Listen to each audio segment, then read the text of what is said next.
Hey everyone, and welcome back to our channel. Today, we're journeying back in time over 2 millennia to uncover one of the most astonishing archaeological discoveries ever made. Imagine an entire army, not of flesh and blood, but of clay, buried beneath the earth for centuries, waiting silently to be found. This is the story of China's Terracotta Army, a silent legion crafted for an emperor who dreamed of immortality. Our story begins in ancient China, a land of warring states, chaos, and ambition.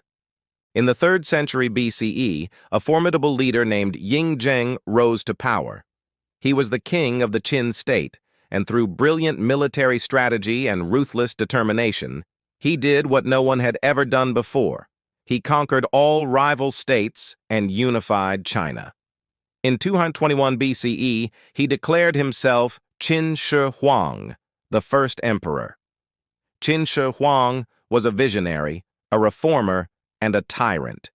He standardized writing, currency, and measurements, connecting his vast empire with a network of roads.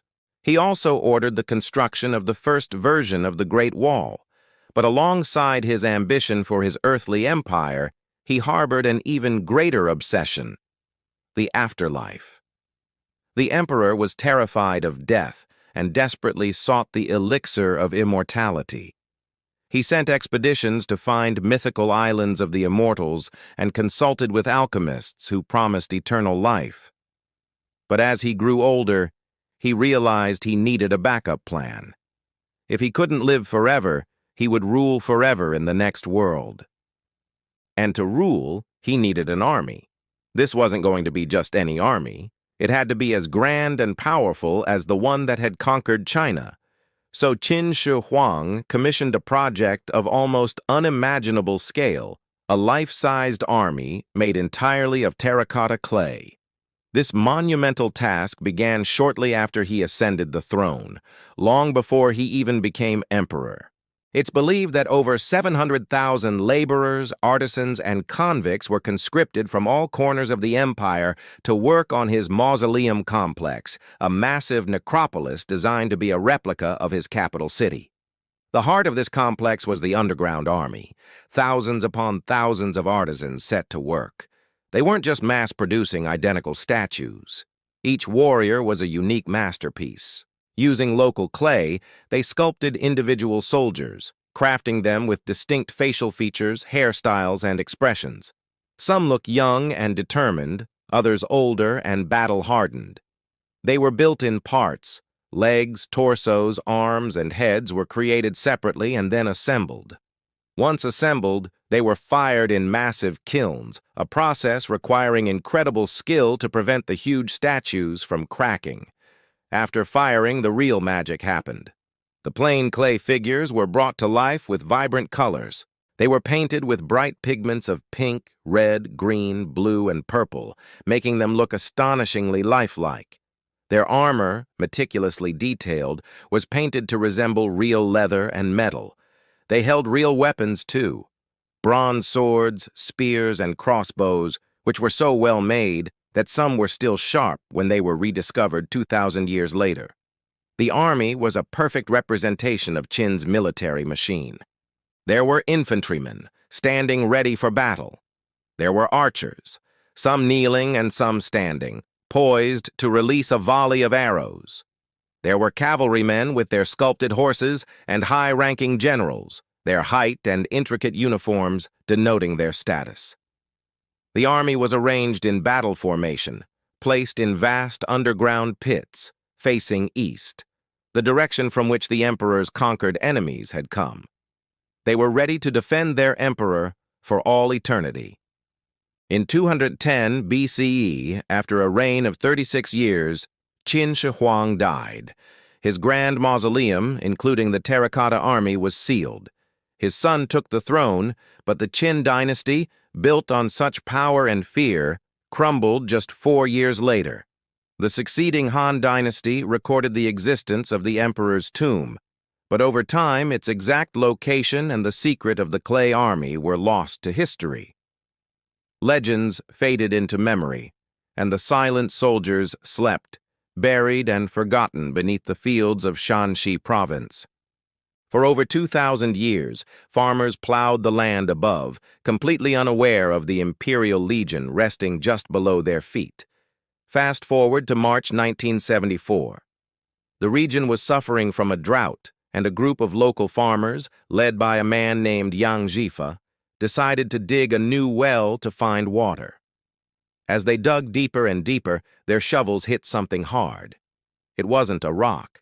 Curious, they kept digging and unearthed a bizarre-looking pottery head with realistic features and then other fragments of a clay body. They had no idea what they had found.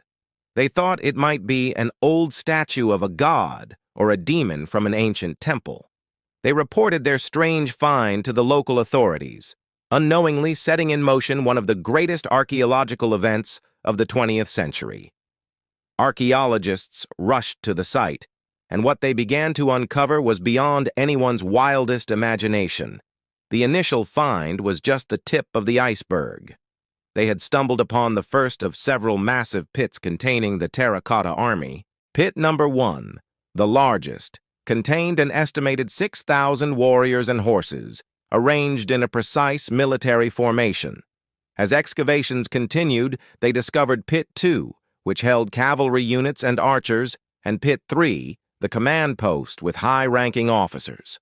A fourth pit was found empty, suggesting the project was left unfinished, perhaps due to the emperor's sudden death and the subsequent collapse of his dynasty. The discovery sent shockwaves around the world. An army that was thought to be a mere legend was real. The sheer scale and artistry were breathtaking. The fact that each soldier had a unique face fueled speculation. Were they modeled after real soldiers from Qin's army?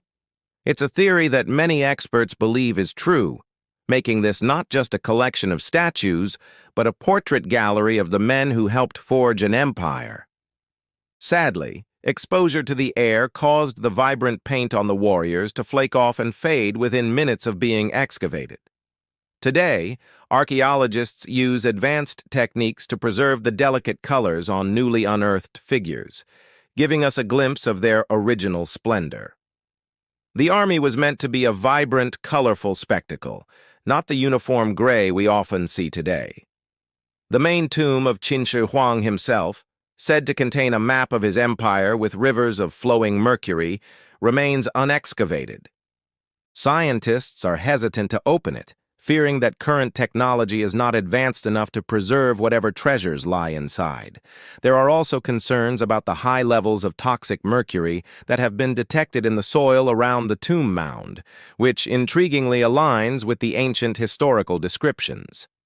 So, the greatest secrets of the first emperor may still be waiting. But what we have already found is a testament to his ambition and his quest for eternal glory. The Terracotta Army is more than just a wonder of ancient art and engineering. It's a window into the mind of one of history's most powerful rulers. It shows us the incredible lengths one man would go to defy mortality and ensure his legacy would never be forgotten.